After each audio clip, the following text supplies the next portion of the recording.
뭐 구매 대행으로도 뭐 월천 이상 버시는 분들도 많으시고요. 위탁 대량 등록으로도 월천 이상 버시는 분들 많으시고요. 뭐 우리 흔히 얘기하는 게 대량 등록은 이제 끝났다. 무조건 브랜드로 가야 된다. 이렇게 많이들 말씀하시는데 그거는 정말 사람마다 다르고 성향마다 달라요. 그렇게 잘 하시는 분들은 10년 전에 또 대량 등록하셨던 분들은 지금도 대량 등록 잘 하시고요. 구매 대행 10년 전에 잘 하셨던 분들은 지금도 구매 대행 잘 하세요. 그러니까 여러분들이 꼭 이것저것 막 뭐 이게 정답이라고 생각을 정해두지 마시고 여러 이제 뭐 구매 대행을 해보셨던 분들도 계실 텐데 그런 거를 한 번씩 시도를 해보시면서 경험을 쌓으시는 것도 저는 추천을 드립니다. 거기서 이제 자기에 맞는 어떤 방향, 자기에 맞는 성향의 그런 이제 체계가 어떤 가설, 어떤 기준들이 생길 텐데 앞으로 그런 가설을 하나, 성공한 가설을 하나 딱 만드시고 그걸 확장해서 여러 시도를 계속 해보시는 거를 추천해 드릴게요. 그래서 일단은 기본적으로 위탁 판매를 모르시는 분들도 있을 수 있기 때문에 위탁 판매의 시스템에 대해서 먼저 설명을 드릴게요. 화면은 보시면은 가장 오른쪽 네모칸 소비자가 이제 여러분들이 소매업자가 되는 겁니다. 여러분들한테 주문을 넣을 거예요. 어떤 여러분들이 등록한 제품에 구매를 하게 되면은 여러분들은 도매업자, 예를 들어서 뭐 도매국, 도매매에 있는 업체에 그 주문서를 전달하게 됩니다. 똑같은 소비자의 정보를 도매업자한테 전달하는 것뿐이에요. 그러면 도매업자는 소매업자, 여러분들한테 상품을 배송하는 게 아닌 소비자에게 바로 제품을 배송을 해주는 이 시스템이 위탁 배송이라고 합니다. 그래서 여기서 여러분들이, 대표님들이 상품을 도매업자로부터 일정 수량, 소량 혹은 뭐 대량으로 구입을 해서 가지고 있다. 그래서 소비자가 주문이 들어오면 여러분들이 바로 택배를 싸서 소비자에게 보낸다라고 하면 사입을 한다는 뜻이고요. 그렇지 않고 도매업체에서 소비자에게 물건을 바로 배송하게 된다면 이런 거를 이제 위탁 판매라고 이야기를 합니다. 그래서 위탁 판매의 장점 중에 제일 큰 거는 저희가 제품을 직접 사가지고 가지고 있을 필요가 없기 때문에 어떤 리스크, 금액적인 리스크가 없기 때문에 그게 가장 큰 장점이라고 얘기를 할 수가 있습니다. SEO라고 하면은 검색 엔진 최적화라는 건데, 이 검색 엔진 최적화에 네이버가 각각의 어떤 예를 들어서 상품명을 잘 적거나 뭐 상세 페이지를 잘 만들거나 그 구매 전환율 등에 대해서 점수를 매겨놓은 게 있어요. 그래서 이런 점수들을 여러분들이 잘 받고 잘 가져가게 된다면은 사람들이 검색했을 때 특정 키워드로 검색을 했을 때 조금 더 상위에 노출을 시킬 수 있는 기회를 주는 게 이 검색 엔진 최적화 네이버 SEO라고 생각을 하시면 됩니다. 그래서 과거에 네이버 SEO가 있고 최근 6월 말에 변화된 네이버 현재 SEO가 있는데 요거에 대해서도 짧게 설명을 드리고 시작을 할게요. 과거에는 제품이 우리가 네이버에서 제품을 팔 때 연관도가 조금 낮아도 예를 들어서 제가 물컵을 판매하고 싶은데 물컵 카테고리에 제가 맥주잔을 팔고 싶어요. 그러면 사실 카테고리로 보면은 맥주잔은 뭐 물컵과 비슷하긴 하지만 정확하게 일치하는 그런 연관도를 가진 상품은 아니에요. 근데 그런 맥주잔을 제가 판다 하더라도 네이버 SEO가 이제 점수를 많이 주는 부분, 가령 뭐 방문자 수, 리뷰 수, 상품 판매량 이런 게 많다고 하면 내가 물컵 카테고리에 맥주잔을 판다고 하더라도 상위에 노출을 시켜주는 부분이 굉장히 많았어요. 그렇기 때문에 이런 네이버 SEO를 조금 이해를 하고 여러분들이 어떤 제품을 파는 게 굉장히 중요합니다. 그래서 과거에는 조회수, 리뷰수, 상품 판매량이 많으면 대부분의 카테고리에서 상위 노출이 되는 그런 시스템이었습니다. 그래서 현재 네이버 SEO는 어떻게 바뀌었냐? 이거는 이제 공식 네이버 블로그에 설명이 조금 되어 있어요. 그래서 그 부분 제가 발췌해서 가지고 왔는데, 뭐 이름을 GBDT 모델이라고는 지어놨는데, 뭐 이런 거는 사실 몰라도 되고, 그냥 네이버에서 얘기를 하고 싶은 거는 여러분들이 앞으로는 얼마나 뭐 제품을 잘 팔고 리뷰가 잘 판다 하더라도 그게 소비자가 진짜로 원하고 진짜로 검색하는 제품이랑 관련이 떨어진다면은 노출이 덜 될 수 있다. 뭐 조회수, 리뷰수, 상품 판매량이 무조건 많더라도 연관도가 적으면 순위 반영이 안 될 수도 있다라는 설명을 해 놓은 거예요. 그래서 뭐 알고리즘을 자기들이 어떻게 변경했고 이런 거에 대한 설명이 있는데 이미 뭐 반영이 뭐 조금씩 된다고는 하고 있거든요.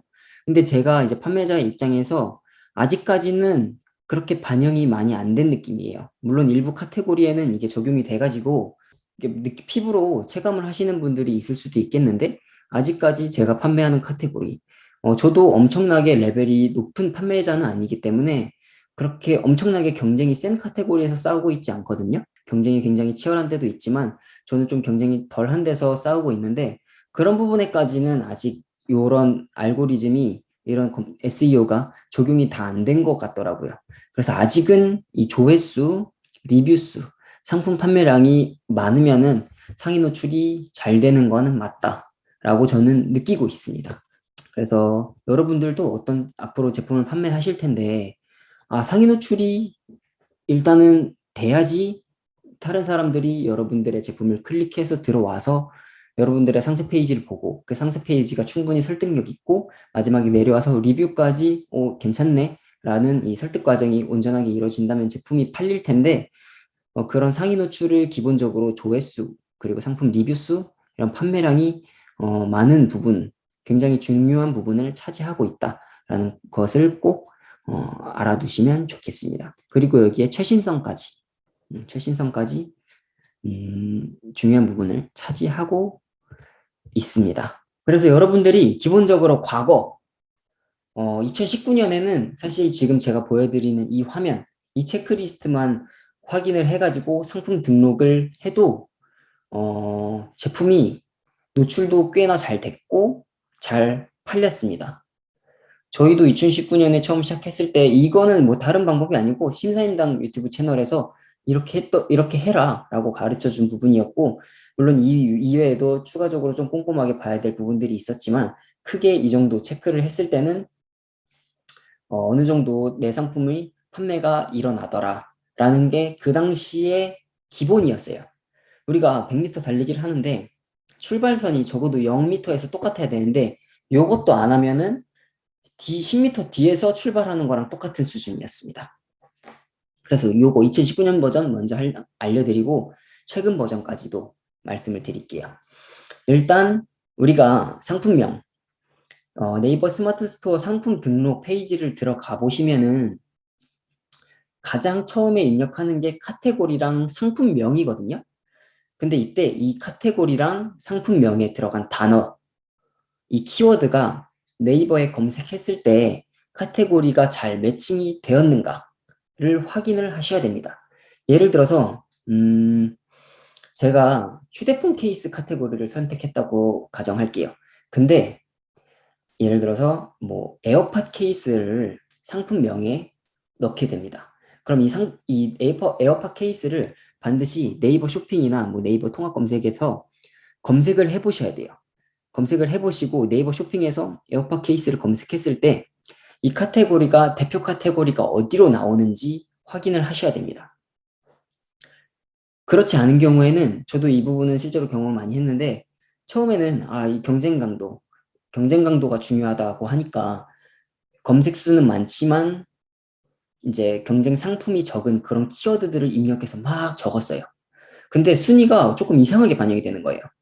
그렇게 알고 봤더니 그 경쟁 강도만 봤지 이 키워드가 카테고리에 매칭이 되었는가를 확인하지 않으니까 순위가 어떤 키워드는 잘 입력이 되었는데도 해당 카테고리에서 막 엄청 뒤에 있고 이런 경우가 굉장히 많았거든요. 그래서 상품명에 들어간 여러분들이 쓰실 단어, 이 키워드들을 여러분들이 이 제품 등록하실 제품의 카테고리에 노출이 되는 키워드인지 반드시 확인을 하시고 그 키워드를 상품명에 적어 주셔야 돼요. 그리고 두 번째, 이미지 사이즈 및 용량을 준수하였는가? 네이버 상품 등록 창을 이제 보시면은 대표 이미지를 입력하는 데가 있고 상세 페이지 이미지를 등록을 하는 데가 있습니다. 근데 거기에 조그맣게 밑에 글자가 써 있어요. 대표 이미지는 1000픽셀 곱하기 1000픽셀 이 사이즈로 이제 권장을 하고 있고 상세 페이지도 가로 860픽셀을 권장한다 라고 이야기가 적혀 있습니다. 이거는 여러분들이 대표 이미지나 상세 페이지를 이 사이즈로 예를 들어 2000픽셀로 이미지를 만들어서 등록을 한다고 하더라도 나중에 이제 올려진 이미지들을 확인해 보시면은 자동적으로 1000픽셀 그리고 가로 상세 페이지는 860픽셀로 변경이 되어 있어요. 이거는 네이버에서 만들어 놓은 룰이기 때문에 자기들이 자체적으로 변경을 하거든요. 근데 예를 들어서 저는 1000픽셀을 맞춰서 올리면은 네이버가 이 이미지를 그 온라인상에서 자기들 서버에서 1000픽셀로 이미 잘 만들어진 이미지이기 때문에 한 번 더 작업을 할 필요가 없거든요. 그럼 이런 작업도 하지 않는 것들이 네이버 입장에서 쌓이면은 서버비를 아낄 수가 있다고 해요. 근데 이제 네이버에 올리는 이미지를 우리가 2000픽셀 뭐 혹은 1500픽셀로 올리면은 어쨌든 네이버 서버에서는 이 이미지를 1000픽셀로 가공을 해야 되는데 그런 거를 안 지켜줄 때는 자기들이 서버비도 더 추가적으로 나가는 거기 때문에 그런 부분에서 잘 지키는 사람들한테 점수를 더 줍니다. 그래서 이런 이제 네이버에서 거기 제공하는 그런 가이드라인은 되도록이면 저희가 다 지켜서 하는 게 좋습니다. 그런 경우에는 추가적인 1점, 뭐 2점, 되게 작은 점수라 하더라도 그런 게 모여서 우리의 실력이 되는 거고 우리의 제품이 노출이 되는데 다 도움이 되기 때문에 그렇게 적어져 있는 권장 사항 같은 경우에는 반드시 지켜서 가이드라인에 맞게 올려주시는 게 중요합니다. 그리고 세 번째, 상품 주요 정보, 뭐 예를 들어 상품 속성, 브랜드, 제조사, 원산지 인증 정보 등을 올바르게 입력하였는가? 이 부분은 간과하시는 분들이 많은데, 검색기에 노출해도 굉장히 좋고, 실제로 소비자들이 이 제품을 선택하는 기준을 제공하는 데 있어서도 굉장히 좋기 때문에 속성 같은 경우에는 꼼꼼하게 입력을 해주시는 게 좋아요. 예를 들어서 뭐 서랍장이라고 했을 때 이게 2단 서랍인지 3단 서랍인지 카테고리마다 조금씩 다르지만 선택을 할 수 있는 부분이 있거든요. 뭐 원목을 썼는지 어떤 뭐 플라스틱을 썼는지 그런 이제 제품의 세부적인 속성을 선택할 수 있는데 그런 거를 꼼꼼하게 체크를 해 놓으시면은 나중에 상품이 네이버에서 누군가가 검색을 할 때 자기는 원목 제품을 찾는다 하면 원목 제품의 그 선택을 할 수가 있거든요. 그럼 그런 부분에 있어서 우리 제품이 선택이 되면은 이런 걸 잘 선택을 해 놓으면은 노출이 될 수 있는 부분이 많기 때문에 그런 거를 꼼꼼하게 잘 입력해 주시는 거를 추천을 드립니다. 그리고 네이버에서도 이런 부분을 잘 입력했을 때 검색에 더 잘 노출이 되게 해주는 부분도 있기 때문에 이런 부분을 꼭 잘 입력을 해주시는 게 좋습니다. 그리고 네 번째, 검색 설정 태그 입력하였는가? 네이버 상품 등록 페이지 거의 맨 아래 부분에 보면은 검색 설정 태그 입력하는 부분이 있거든요. 근데 네이버에서 공식적으로 태그 사전에 등록이 된 키워드들이 있고 그렇지 않은 키워드들도 있어요. 근데 이게 꼭 그렇게 네이버 검색 사전에 등록된 키워드만 입력을 해야 하는가라고 물어본다면은 저는 그렇지 않을 때도 많아요. 그냥 제가 상품명에 쓰고 싶은데 쓰지 못한 그런 키워드들. 예를 들어 상품명이 50자가 넘어서 뭐 잘려서 이제 못 쓴다거나 하는 그런 키워드들을 여기 검색 설정 태그에 저는 입력을 다 해두는 편입니다. 총 10개 입력할 수 있어서 뭐 검색 사전에 등록된 거를 같이 등록을 하셔도 되고 여러분들의 남는 키워드들이 10개가 된다 하면 그 10개를 꽉꽉 채워서 입력을 해주시는 게 좋습니다. 그리고 지금 이제 강의 들으시면서 계속해서 뭐 궁금하신 부분도 많으실 거고 할 텐데 제가 강의 마치고 질문을 받을 거예요. 그때 이제 질문해 주시면은 제가 성심성의껏 제가 아는 부분에 한해서 다 답변을 꼼꼼하게 드릴 수 있도록 할 테니까 그런 부분 잘 뭐 노트에 적어 두셨거나 혹은 잘 생각해 두셨다가 이따가 질문 시간에 질문해 주시면은 됩니다. 네, 그래서 이제 오케이 그러면 상품명 등록할 때 우리가 뭐 상품명 뭐 이렇게 SEO에 대해서 말씀을 드렸고 상품을 소싱하는 방법에 대해서도 말씀을 드릴게요. 상품 소싱은 저도 처음에는 도매매를 이용을 했습니다. 여기가 굉장히 우리나라에선 가장 유명하고 초보자들이 가장 많이 쓰는 도매 위탁 업체죠. 우리나라에서 가장 큰 것 같기도 하고요. 여기에 일단 장점은 뭐 위탁이 가능하다. 그리고 기회비용 없이 무제한으로 시도가 가능하다. 상품도 워낙 많기 때문에 여러분들이 찾을 때 많은 제품들이 있을 거예요. 그래서 뭐 우리가 이런 제품을 굳이 사입할 필요가 없고 우리 네이버 스토어 혹은 뭐 쿠팡에 등록을 하는데 그냥 가지고 와서 무제한으로 올리기만 하면 되기 때문에 어떤 리스크가 없다는 게 큰 장점이고요. 그리고 상품 카테고리가 다양하다. 일단은 여기가 뭐 찾기도 쉽고 하니까 경험이 조금 이제 막 네이버 스마트 스토어 뭐 위탁 판매 시작해보고 싶은데 하시면은 여기서부터 한번 천천히 보시고 상품 등록을 한번 해보시는 거를 추천을 드릴게요. 막 처음부터 막 제가 이따가 말씀드릴 뭐 제조사에 직접 소싱하는 방법도 말씀을 드릴 건데 그렇게 접근하기보다는 그냥 온라인상에서 이렇게 할 수 있다라는 거를 말씀드리기 위해서 도매매. 여기는 뭐 카테고리도 다양하기 때문에 카테고리 정해지지 않으신 분들은 여기서 어떤 카테고리가 있는지도 한번 보시고 어떤 제품을 팔 수 있겠다 이런 것도 한번 보시면은 초보자들에게는 좋습니다. 그리고 여기서 이제 카테고리가 정해진다 라고 한다면은 그냥 한 번 더 도매매 그냥 바로 들어가기보다는 뭐 반려동물 용품 도매 네이버 혹은 구글에 검색을 하셔가지고 이렇게 조금 구체화된 카테고리 키워드를 넣은 다음에 도매 업체를 찾으시는 거를 추천을 드립니다. 혹은 뭐 카페, 예를 들어서 식품 이렇게 치면은 식품 도소매 이렇게 물건을 공급해주는 곳이 있거든요. 이런 것들을 통해서 어, 이제 식품 카테고리 혹은 전문화된 카테고리를 검색을 하실 수가 있어요. 그리고 뭐 제가 지금 보여드린 거는 구글 그리고 카페만 말씀을 드렸는데 네이버 밴드에 검색을 하셔도 많은 도매 업체들이 나오거든요. 물론 카테고리마다 조금 다를 텐데 뭐 이렇게 신선식품, 뭐 야채 뭐 이런 거는 네이버 밴드도 많고 네이버 카페도 많고 각각의 여러분들이 사용하시는 소셜 미디어에 한번 검색을 해보시는 거를 추천을 드립니다.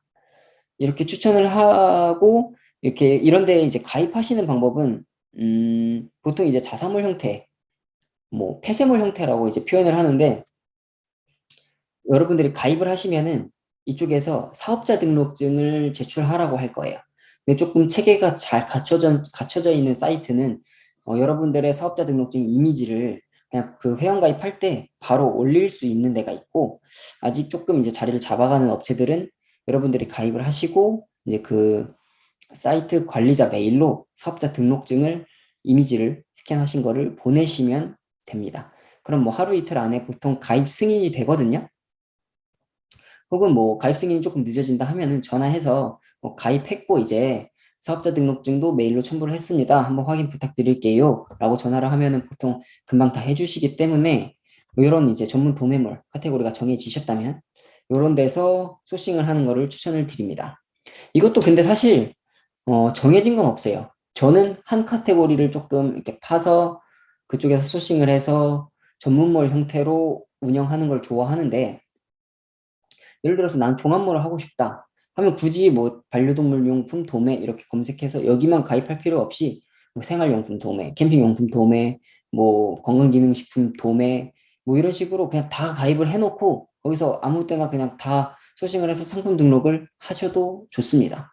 그렇기 때문에 이런 거에 대한 어떤 제가 지금 말씀드리는 방법에 대해서 꼭 제한을 두실 필요는 없고 여러분들 대표님들이 사업을 하실 때 뭐 유통을 하실 때 추구하시는 방향에 따라서 이렇게 하시면 될 것 같아요. 이런 유통은 사실 뭐 정답이 없어요. 제가 전문몰을 한다고 해서 전문몰이 최고다. 무조건 브랜드화를 시켜야 된다. 이게 정답도 아니고요.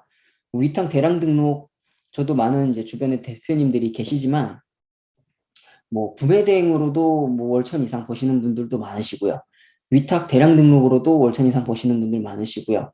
뭐 우리 흔히 얘기하는 게 대량 등록은 이제 끝났다. 무조건 브랜드로 가야 된다. 이렇게 많이들 말씀하시는데 그거는 정말 사람마다 다르고 성향마다 달라요. 그렇게 잘 하시는 분들은 10년 전에 또 대량 등록 하셨던 분들은 지금도 대량 등록 잘 하시고요. 구매 대행 10년 전에 잘 하셨던 분들은 지금도 구매 대행 잘 하세요. 그러니까 여러분들이 꼭 이것저것 막 이게 정답이라고 생각을 정해두지 마시고, 여러 이제 구매 대행을 해보셨던 분들도 계실 텐데, 그런 거를 한 번씩 시도를 해보시면서 경험을 쌓으시는 것도 저는 추천을 드립니다. 거기서 이제 자기에 맞는 어떤 방향, 자기에 맞는 성향의 그런 이제 체계가, 어떤 가설, 어떤 기준들이 생길 텐데, 앞으로 그런 가설을 하나, 성공한 가설을 하나 딱 만드시고, 그걸 확장해서 여러 시도를 계속 해보시는 거를 추천을 드릴게요.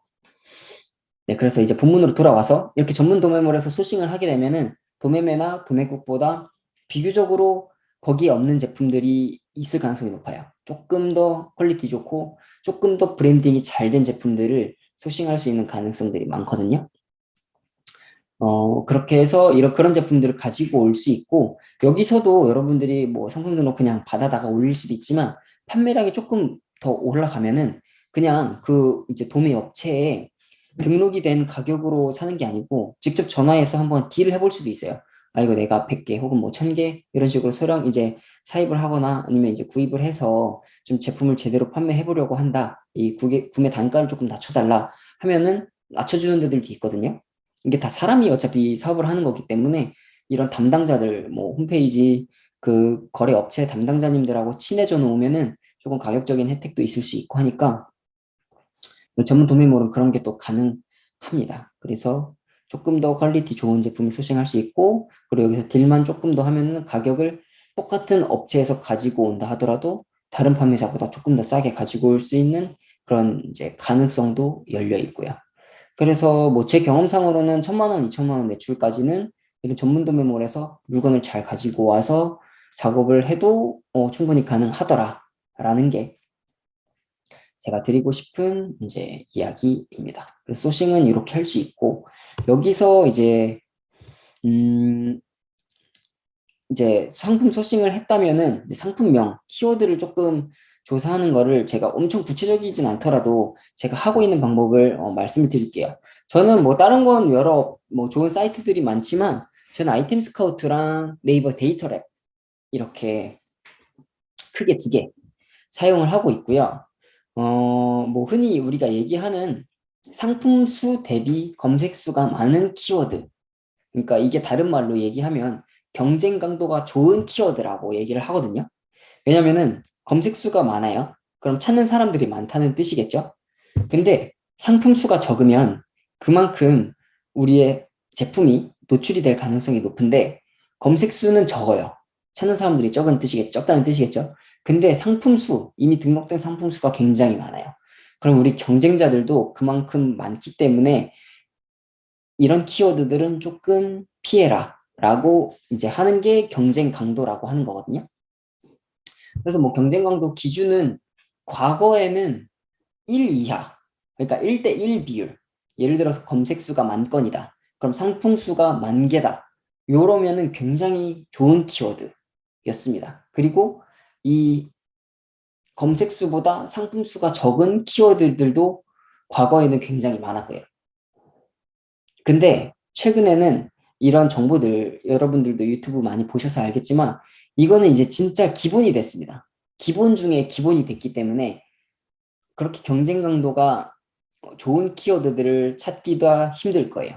그리고 찾았다 하더라도 대부분 뭐 브랜드명으로 쓰이고 있는 거기 때문에, 그런 키워드들은 뭐 자칫 잘못하면 뭐 이제 상표권 침해까지 저희가 갈 수 있기 때문에, 요즘 같은 기준에서는 3에서 5까지도 경쟁 강도가 좋다고 판단을 합니다.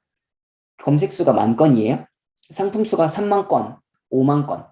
그러니까 비율이 3배, 5배 정도 되겠죠? 요 정도까지 이제 상품 수가 있는 비율을 유지를 한 키워드라고 하면은, 이거는 좀 괜찮다, 쓸만하겠다 라고 판단을 하고요. 근데 이따가도 말씀을 드리겠지만, 뭐 경쟁 강도는 어떤 분야에서는 조금 필요할 수도 있겠는데, 제가 나중에 말씀드릴 스타일에는 사실 경쟁 강도가 그렇게 중요하지 않아요. 근데 일단 여러분들은 어떤 한 제품을 키워가지고 막 상세 페이지 작업 꼼꼼하게 하고 대표 이미지 하고 막 리뷰 쌓고 요런 거를 아직 들어가기 전에 상품 등록을 많이 해보고, 거기서 상품 판매를 어떻게 이뤄내는지, 만들어내는지 조금 노하우가 필요한 부분이 있기 때문에, 아직은 좀 질보다 양으로 승부 봐야 되는 부분이 있거든요. 그래서 상품 등록을 굉장히 많이 해보셔야 되는데 그럴 때는 경쟁 강도가 조금 유의미해요. 그래서 경쟁 강도를 상품수 대비 검색수가 많은 키워드들을 상품명에 쓰시고 여기서 추가적으로 아까 제가 말씀드렸던 이 키워드가 네이버에 검색을 했을 때 여러분들이 등록하시는 카테고리에 잘 매칭이 되어 있는지 예를 들어 맥주컵을 썼는데 거기에 이제 뭐 맥주컵이랑 카테고리가 잡혀 있는데 뭐 소주컵으로 잡혀 있다거나 이런 식으로 카테고리가 안 맞는 키워드들을 여러분들이 상품명에서 섞어서 쓰게 되면은 다른 키워드 영역에서도 이 검색 노출이 잘 안 될 가능성이 굉장히 높기 때문에 그거 확인하셔야 되는 거. 그리고 브랜드명 제외. 여러분들이 특정 브랜드 제품을 가지고 와서 그게 이제 도매처에 그 브랜드명이 있어요. 그러면은 그 브랜드 제품을 가지고 와서 파는 거니까 상관없습니다. 근데 그 브랜드가 아닌데 이거 검색이 굉장히 많은 키워드네 라고 해서 뜬금없이 다른 브랜드를 가지고 와서 내 제품에 넣게 되면은 어떻게 보면은 그 상표권을 침해한 게 될 수 있기 때문에 그런 브랜드명은 제외를 해주셔야 돼요. 요거 이제 확인하시는 방법은 뭐 아이템 스카우트에 B라고 적혀 있을 수도 있고 아니면은 제가 지금 한번 보여드릴게요.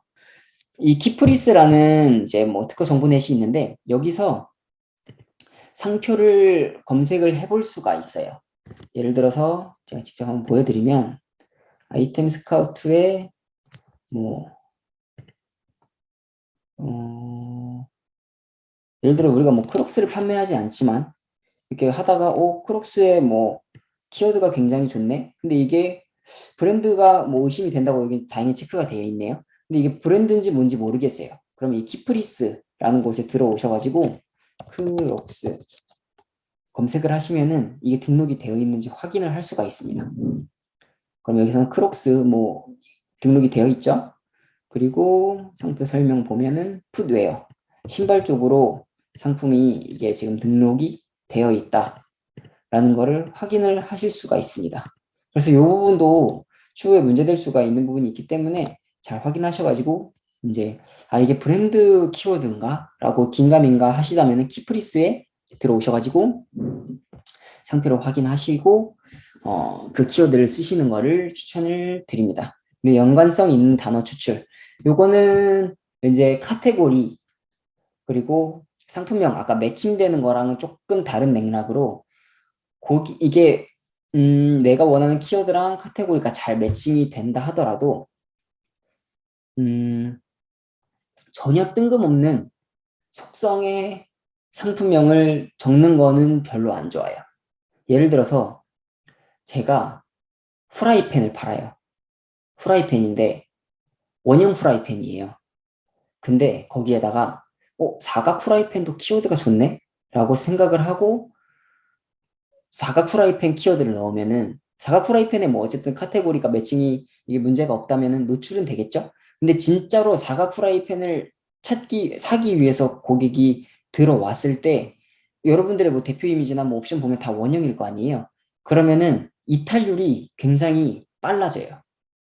왜냐면 네이버에서는 고객이 클릭을 하고 이 사람이 이 웹사이트에 몇 초를 머무는지까지도 다 여러분들의 상품의 점수를 반영을 하거든요. 물론 들어오게 하면은 좋은 거는 맞아요. 근데 들어왔는데 진짜 너무 빨리 나가거나 혹은 뭔가에 속아서 이 제품을 구매했는데 이 제품이 자기가 생각한 것이랑 달라서 리뷰를 안 좋게 남겨요.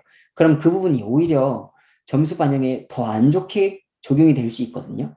그래서 진짜 너무 연관성이 없는 거는 안 쓰시는 게 좋다. 뭐 비슷한 어떤 속성이나 비슷한 그런 헷갈리는 속성들은 우리가 이제 키워드를 뽑아서 쓸 수는 있겠지만 너무 연관성이 없다면은 그냥 안 쓰는 게 더 나을 수도 있다라는 것도 이제 말씀을 드립니다.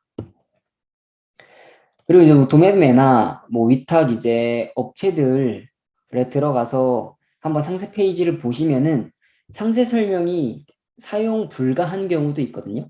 사용 여부가 이렇게 남겨두었어요. 이건 도매매를 기준으로 이제 제가 캡처해서 온 건데 도매매에서도 이렇게 사용 허용하게끔 그리고 뭐 출고 마감 시간이 언제쯤 된다라는 것까지 정보를 해서 입력을 해주는 데가 있고, 상세 페이지를 쓰면 안 된다라고 이야기하는 곳도 있거든요.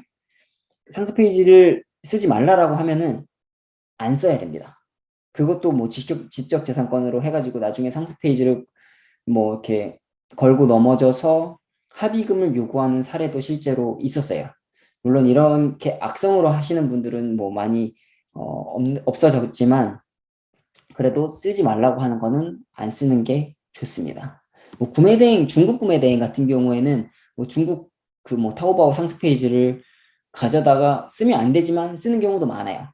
왜냐면 뭐 중국에서 판매자가 사실 뭐 한국에까지 와가지고 굳이 그런 거에 이제 뭐 걸고 넘어질 일은 가능성은 높지 않은데, 여기서는 이제 도매매는 뭐 한국의 업체들이 다 계속해서 지켜보고 있기 때문에 웬만하면은 이런 이미지들을 사용하지 않는 게 좋다.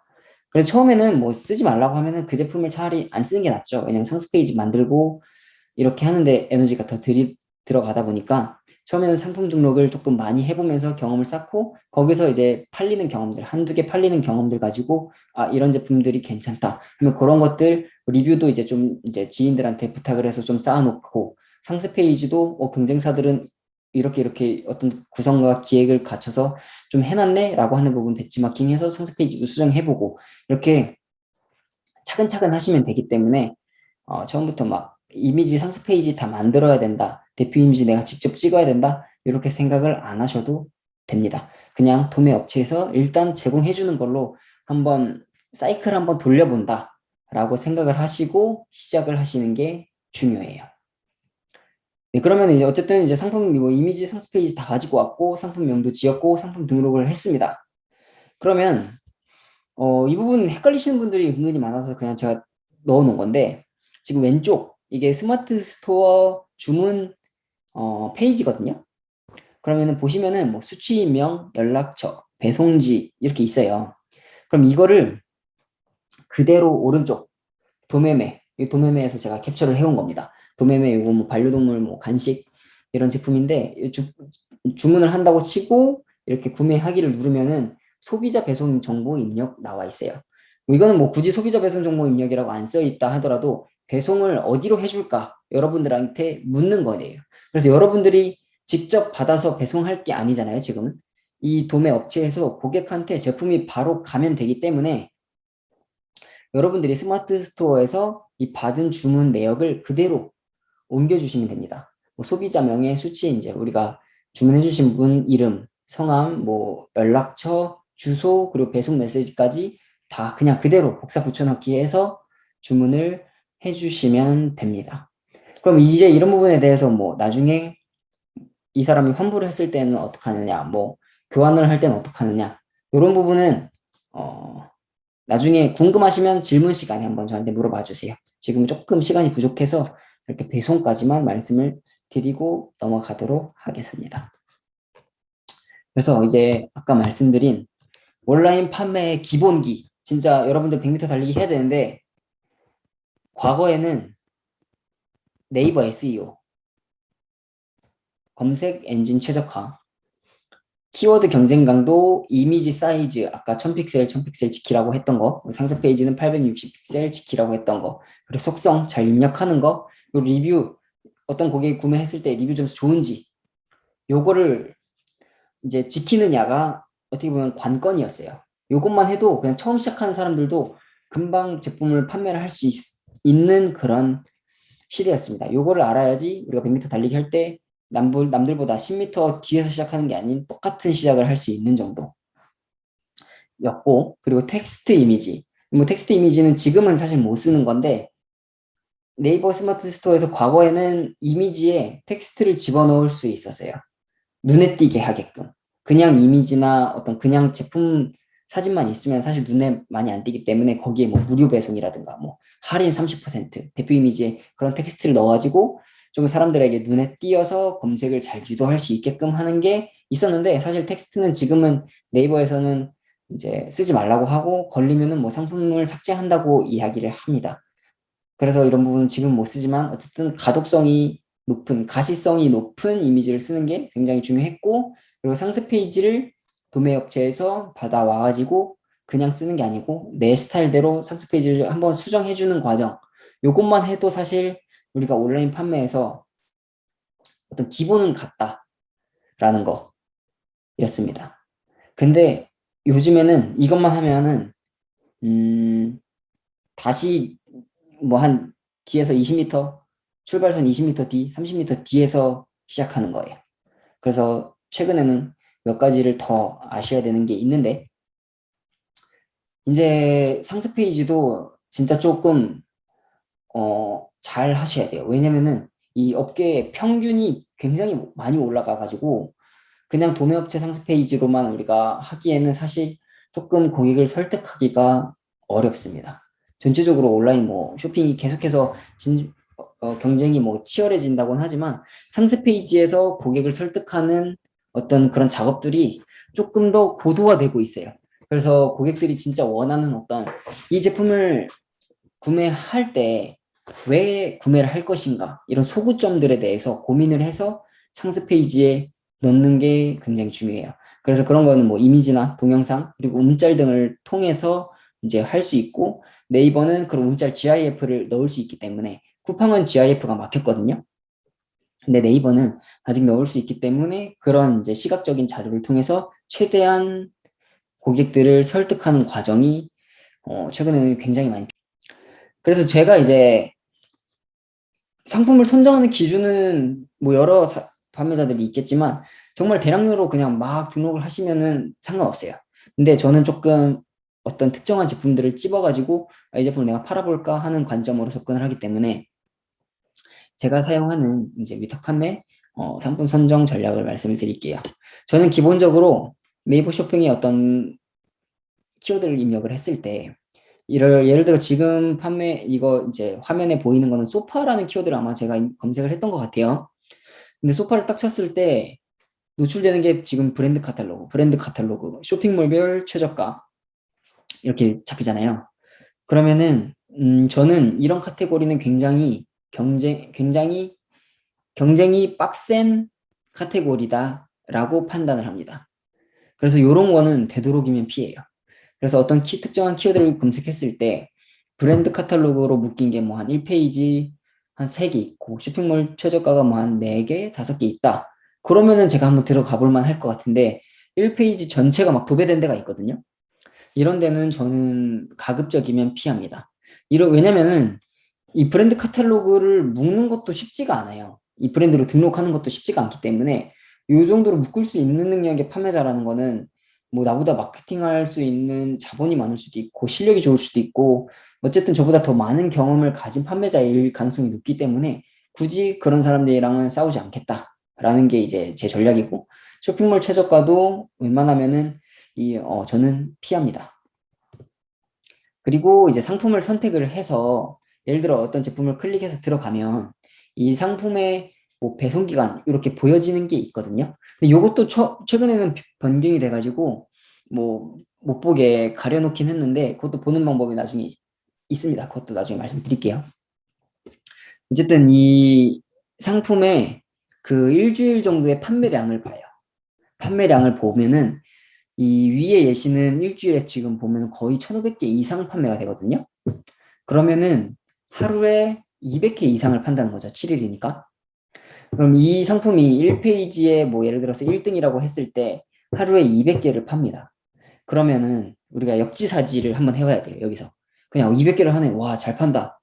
와, 대박이다. 나도 여기 200개 팔고 싶다라고 그냥 생각하는 게 아니고 여러분들이 그 1페이지에 1등에 가기 위해서는 아까 말씀드린 어떤 구조상 여기 업체보다 더 많이 팔아야 되고요. 리뷰도 더 좋아야 되고요. 방문자 수도 더 많아야 돼요. 그럼 이거는 자연적으로 여러분들이 뭐 유튜브나 인스타그램이나 다른 트래픽을 통해서 만들 수 있는 역량이 있으면 좋겠지만 대부분은 그렇지 않잖아요. 그러면은 인위적으로 아까 말씀드린 다른 방법을 통해서 해야 되는 부분이 분명히 있어요.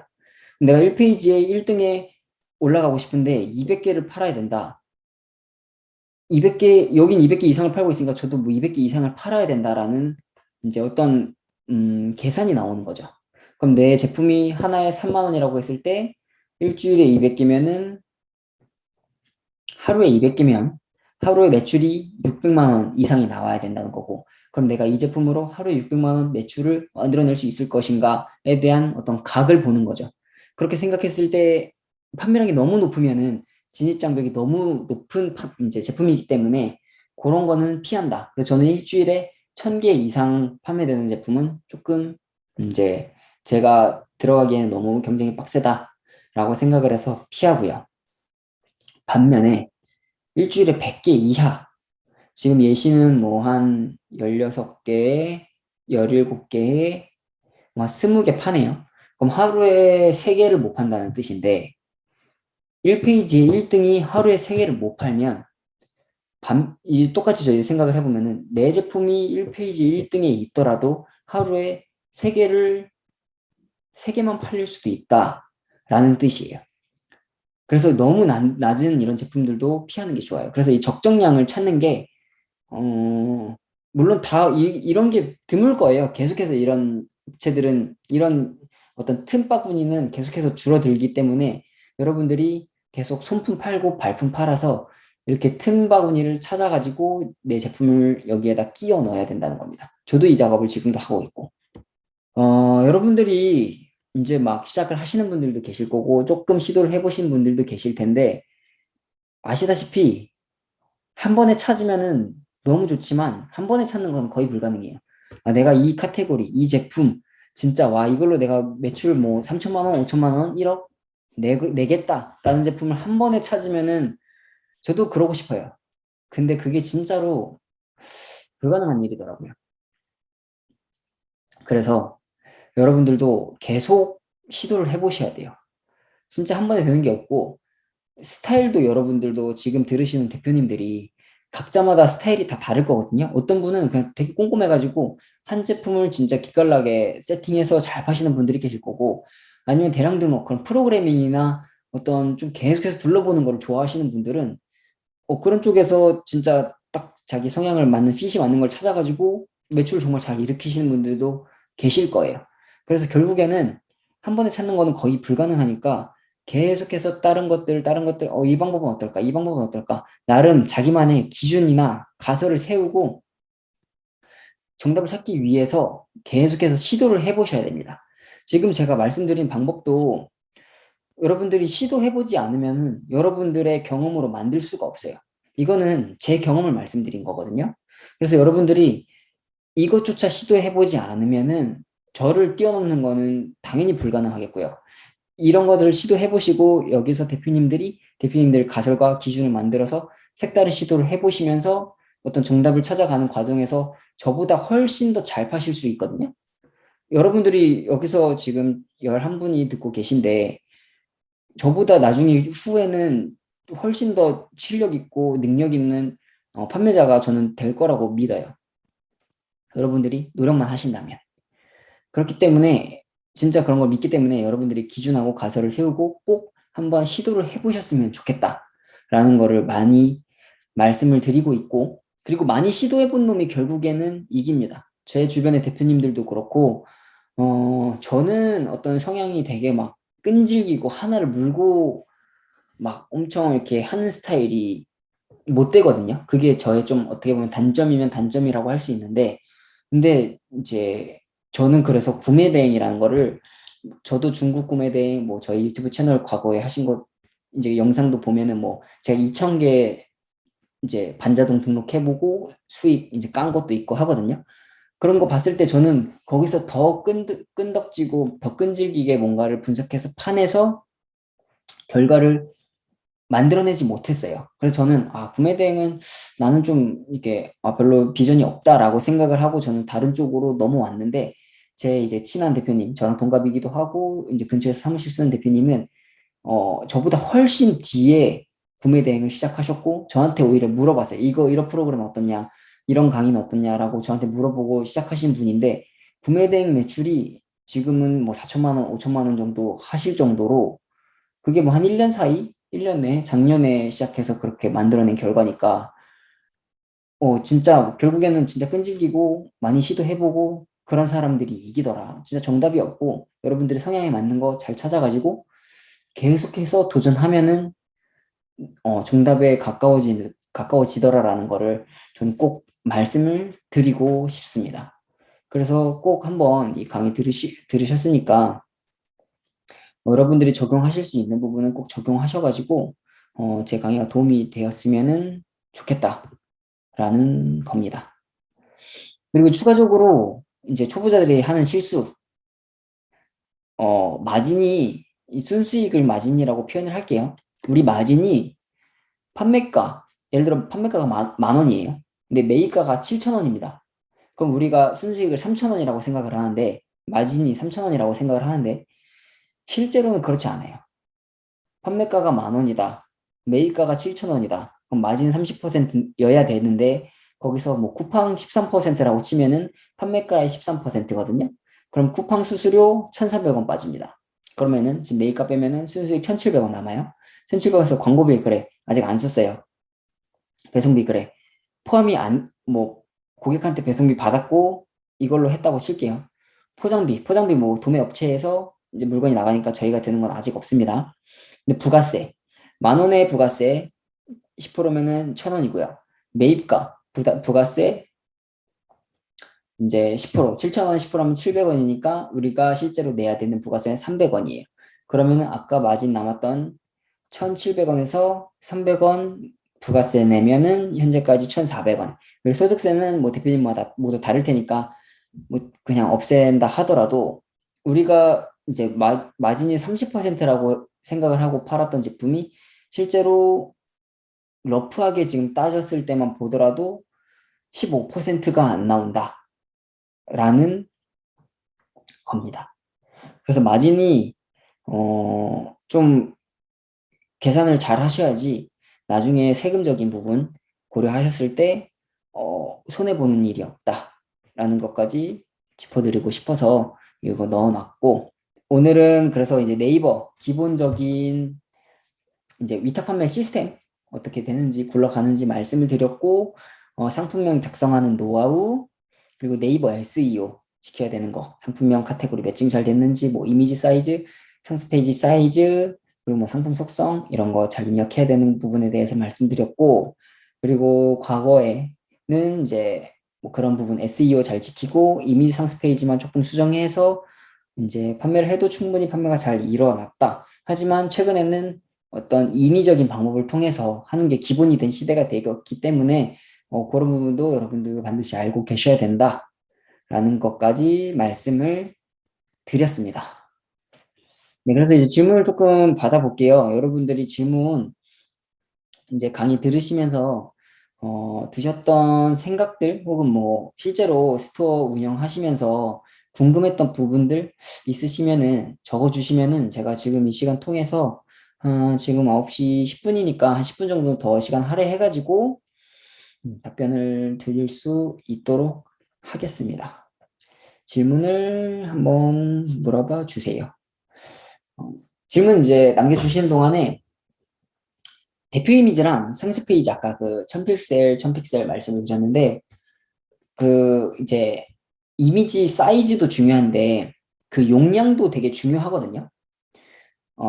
예를 들어서 뭐 이미지가 상세 페이지가 용량이 2메가, 3메가 이상 넘어갈 수도 있는데 그것도 용량이 작으면 작을수록 좋습니다. 왜냐면 그 이미지 용량도 네이버 서버에 결국엔 저장이 되는 거고 그거를 불러오는데도 용량이 크면 인터넷 환경이 좋지 않은 이제 고객은 상세 페이지를 여는데 시간이 굉장히 오래 걸려요. 그럴 경우에 이탈이 될 수도 있고 네이버 서버에 용량이 큰 게 계속 들어가 있으면 부담이 되는 부분도 있기 때문에 용량이 작을수록 네이버에서 뭐 조금 더 이제 고객 보기에도 편하고 이미지를 더 잘 준다는 이야기가 있어가지고 그런 용량까지도 네, 한번 좀 최대한 줄여가지고 그 픽셀이 깨지지 않는 선에서 줄여가지고 상품을 등록을 해주시는 게 좋습니다. 구매 대행만 하다가 위탁도 추가로 진행하려고 준비 중입니다. 동현님께서 지금 질문 남겨주셨고 위탁 프로그램 추천해 주실 만한 거 있을까요? 저는 과거에 어떤 형식으로 했냐면은 네이버 스마트 스토어에는 제가 직접 등록했습니다. 이런 프로그램 쓰지 않고 제가 직접 이미지 가지고 와서 그 이미지 사이즈 수정하고 직접 등록을 했고 이지위너라는 이제 그 프로그램을 통해서 쿠팡이랑 위메프 11번가 등등 다른 곳에 이렇게 뿌렸어요. 이미 네이버 스토어에 등록이 된 거 가지고 뿌리는 형식으로 다른 이제 오픈마켓에 등록을 했습니다. 그때 당시에는 어떻게 보면 네이버 스마트 스토어가 주력이었고 다른 오픈마켓은 그냥 올려놓고 팔리면 좋고 안 팔리면 말고 뭐 이런 개념이었기 때문에 그렇게 과거에는 했었고요. 뿌리는 스타일로. 근데 지금은 하나하나 다 등록합니다. 왜냐면은 아까 말씀드렸다시피 쿠팡은 쿠팡의 어떤 스타일이 있고 네이버는 네이버의 스타일이 있고 유메프는 유메프의 스타일이 있어요. 물론 제품의 어떤 이미지나 이런 걸 준비를 할 때 네이버 기준으로 세팅을 해놓지만 그 뭐 예를 들어 옥션에 상품 등록한다 하더라도 옥션에서 이제 그 프로그램으로 뿌릴 때 선택하지 못하는 그런 속성이나 정보들이 있거든요. 근데 이제 그런 거를 저는 조금 다 체크하면서 올려야지 상품 노출에 조금 더 도움이 된다라는 생각이 있어가지고 지금은 전체 다 수동으로 등록을 하고 있어요. 그래서 지금 현 시점에서 제가 위탁 프로그램을 추천을 이제 드릴 만한 거는 아직은 없는 것 같아요. 굳이 뭐 말씀을 드리면은 하나 등록했는데 그 프로그램을 좀 뿌리는데 쓴다라는 거, 네, 그런 게 있습니다. 네, 그리고 초보 구대셀러님께서 쿠팡 상위 노출의 비법, 비결 같은 게 있나요? 쿠팡은 키워드가 네이버랑은 조금 다르다는 거를 이해를 하셔야 돼요. 네이버는 우리가 그 뭐라 하죠? 아까 우리 아이템 스카우트에서 찾았던 그냥 검색수, 상품수 이런 걸 조금 그냥 딱 어떤 데이터를 확인을 해서 올리는 느낌이었다면은 쿠팡은 예를 들어서 제가 물컵을 상품을 등록한다고 치면은 우리가 이제 기존에 아이템 스카우트에서 물컵 관련 그 카테고리에서 이제 키워드들을 조사해가지고 올렸을 건데 쿠팡은 조금 그런 연관 검색어를 잘 쓰는 게 중요하더라고요. 예를 들어 물컵을 이제 검색하면은 그 밑에 연관 검색어에 쿠팡이 나오거든요. 그럼 그 연관 검색어를 잘 조합을 해서 키워드 상품명을 적고 근데 그렇게 적을 때 또 너무 많으면은 안 좋다는 소리도 분명히 있어요. 깔끔하게 뭐 쿠팡은 이 상품명을 깔끔하게 지어야 된다. 근데 요즘에 보면은 잘하시는 분들은 그냥 그런 거 상관 안 하고 연관 검색어에 뜨는 그런 키워드들을 좀 다 적으시더라고요. 그리고 그 키워드들 중에서도 쿠팡은 이제 아이템 스카우트 같은 프로그램이 없다 보니까 노가다로 그 연관 검색어에 나온 키워드들의 총 상품이 몇 개인지 다수기로 비교를 해가지고 그 중에 상품 수가 가장 적은 거 그런 키워드들을 뽑아서 조금 쓰는 게 상품명에 쓰는 게 유리합니다.